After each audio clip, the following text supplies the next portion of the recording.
Hi friends, welcome to സിനിയോറ.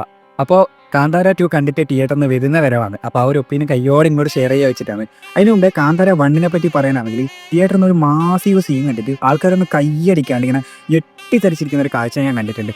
ആ ഒരു experience ഒരു പരിധി വരെ തരാൻ കാന്താര 2നും സാധിച്ചിട്ടുണ്ട്. അതിൽ എടുത്തു പറയുന്ന ടെക്നിക്കൽ ഡിപ്പാർട്ട്മെൻറ്റ് തന്നെയാണ്. സിനിമാറ്റോഗ്രാഫി ആയാലും എഡിറ്റിംഗ് ആയാലും കളർ ഗ്രേഡിംഗ് ആയാലും മ്യൂസിക് ഡിപ്പാർട്ട്മെൻറ്റ്, അതുപോലെ കോസ്റ്റ്യൂം ഡിപ്പാർട്ട്മെൻറ്റ് എല്ലാം നല്ല ഒന്നിനൊന്നും മെച്ചപ്പെട്ട് നിന്നിട്ടുണ്ട്.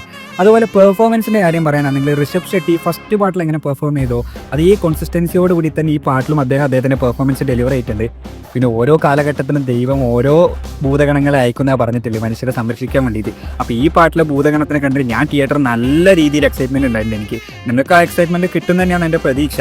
അപ്പോൾ ഇനിയുള്ള പാട്ടിൽ ഏത് ഭൂതഗണമാണ് വരുന്നതെന്നുള്ളതും എന്നെ നല്ല രീതിയിൽ എക്സൈറ്റഡ് ആക്കിയിട്ടുണ്ട്. അപ്പോൾ നിങ്ങൾ എന്തായാലും പടം കണ്ടിട്ടുണ്ടെങ്കിൽ പടത്തിൻ്റെ അഭിപ്രായവും കാര്യങ്ങളും കമൻറ്റ് ചെയ്യും. അപ്പോൾ എല്ലാവരും എങ്ങനെയാണെന്ന് വെച്ചാൽ ഇന്നലെ പോയി പടം കാണാൻ നോക്ക്. അപ്പോൾ എല്ലാവരോടും ഓക്കെ, താങ്ക് യു.